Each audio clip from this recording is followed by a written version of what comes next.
Hi, everyone. My name is Ryan, and this is the Disengaged Student. How can we build more engagement in our classrooms?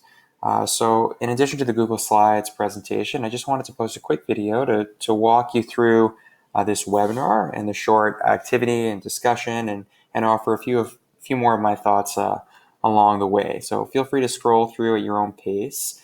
But really, above all, when I was reading the different articles and thinking more about disengagement in classrooms, my biggest understanding or takeaway was above all that we should aim as teachers to build engagement as opposed to compliance within students. This was a theme that kept coming up and over again in the different readings. But I wanted to sort of break that down into, well, how do we do that? It's easy to say. And one of the biggest takeaways was I think as teachers, we want to up the level of autonomy within students and lower the controls.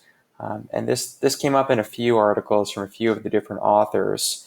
But I think as a teacher, it can be scary. And some of the posts in our online class have talked about the vulnerabilities that come with sort of giving away that control to the students and sort of letting them really have that autonomous choice. But there's research that shows, and it's intuitive as well, that when students are and feel autonomous over their learning, that there's a deeper engagement that follows. The second way I really like this quote that I think as teachers we can build engagement as opposed to just compliance is to bring the purpose to the surface. Once again, in a few different articles, the authors spoke about how on several levels this can be really important. So on a sort of tangible singular class level, helping students understand not just, well, you'll need this for university, but the real relevant application of their work is really important. And on a second level, what I also really liked about the readings was this idea that it doesn't always have to be literal. Like you need this skill, for example, of geometry because you might want to be an architect, but that students can handle and will respond to the more abstract and metacognitive justifications and applications to their learning. So in an English class, it might be, well, by you engaging deeply with the text and understanding character, we're building empathy skills. We're trying to step into another character's shoes. And empathy, why do you think empathy is an important life skill? And that they'll sort of respond to these more abstract and less literal justifications or applications to what they're doing. The final idea I liked with sort of bringing the purpose to the surface is that some of the articles spoke about how as teachers we often forget our own purpose and why we started teaching. And simply bringing that purpose to the surface for ourselves and perhaps sharing it with our students. But most importantly, remembering that, many of us didn't get into this profession to, hammer on the skills and teach to the test and those things that we have to do sometimes, but just bringing that broader holistic purpose to the surface is another way, another tool that we have to build engagement as opposed to just compliance within our students. There were a few articles in this section about having a fixed versus a growth mindset, which many of us may have heard about, thinking back to our teachers' college days and different, PD days over the years. What I appreciated was that there was a follow-up article where Carol Dweck, who theorized the growth mindset, sort of revisited her work after seeing it play out in classrooms. And what she noticed was this idea of a false growth mindset, where teachers sort of outwardly proclaim to have a real growth mindset. And I view my students as not fixed in terms of their skills and intelligences, but that can evolve, and they would hang signs on the walls. But in practice, it wasn't actually the case. And my discussion and activity in a moment that I'll tell you about really focuses on this. But I think embracing a true growth mindset that isn't just all talk, but actually is followed by action is a real tool that teachers can use to increase engagement. And finally, the final article was focused on middle school and younger high school age students. I began my career teaching in middle school, so I appreciated some of the insight and the anecdotes about teaching the wacky middle school years. But what Wormeli, with this author, emphasized was that really taking a relationship building approach and leading with empathy and recognizing that learning is a collaborative process and that students really respond to and are acutely aware of and perceptive of the way teachers feel about them. And the level of unconditional acceptance within that relationship can really play a role in their level of engagement. So here are some key definitions. I won't go through all of them, but one thing that I'll just say is that I noticed that in the conversation between control and autonomy, it kept reminding me of the sort of paired juxtaposition of extrinsic versus intrinsic motivation.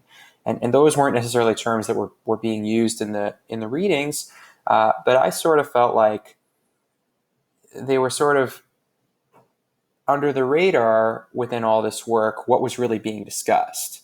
Within engagement, there's an intrinsic sense of motivation. And that's what we're trying to build as teachers.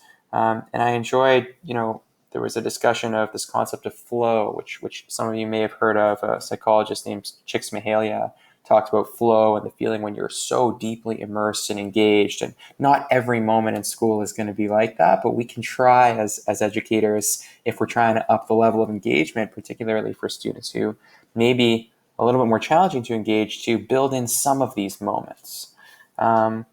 So my recommended resource is a video by someone named Garfield Jimmy Newman. He presented at a school I was teaching at a few years ago. And when I was reading about student engagement and how to increase that, I was immediately drawn to Garfield. He's also a professor at the CTL department at OISE, and he's a facilitator at the Critical Thinking Consortium. It's a fairly long video. Feel free to watch it all, but you don't have to. Particularly around the 11-minute mark, he uses something called, well, it's simply a spectrum. And I was sort of inspired by that and using a simple spectrum to sort of elevate engagement.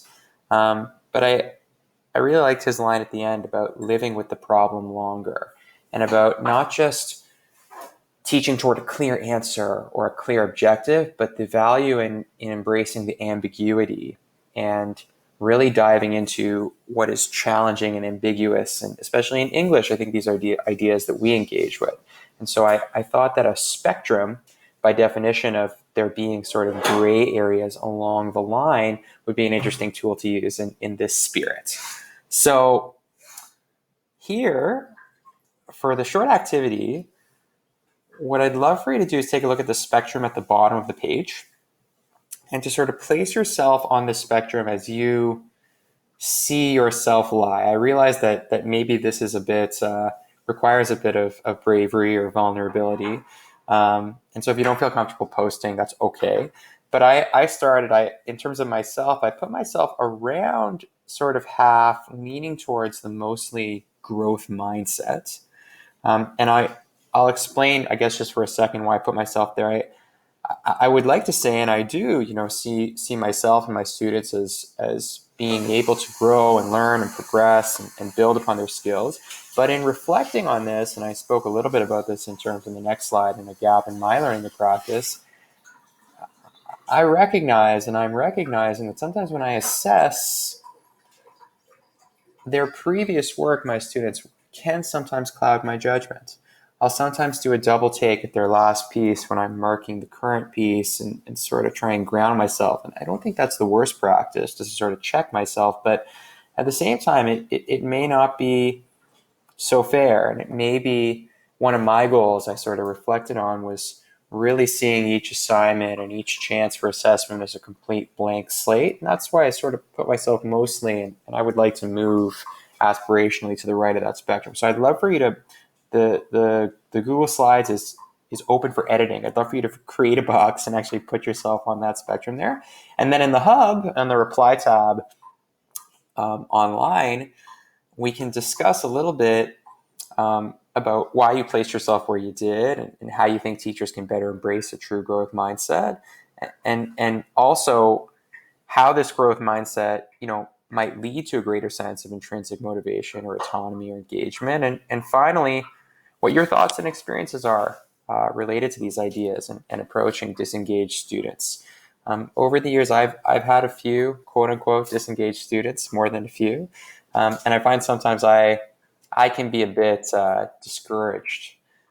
But I think that there's a lot of merit to sort of that relationship building approach and continuing to invest in the disengaged students, even though those returns may not be immediate and you may not see them or may see them only sort of at the end of the year or in future years. I think that's one big takeaway that I'll take away. So thanks for listening. Looking forward to seeing your thoughts about the fixed and growth mindset and some of these ideas related to intrinsic and extrinsic motivation, and more broadly, how we aim to build engagement and not compliance within our students. So I'll see you online, and thanks again.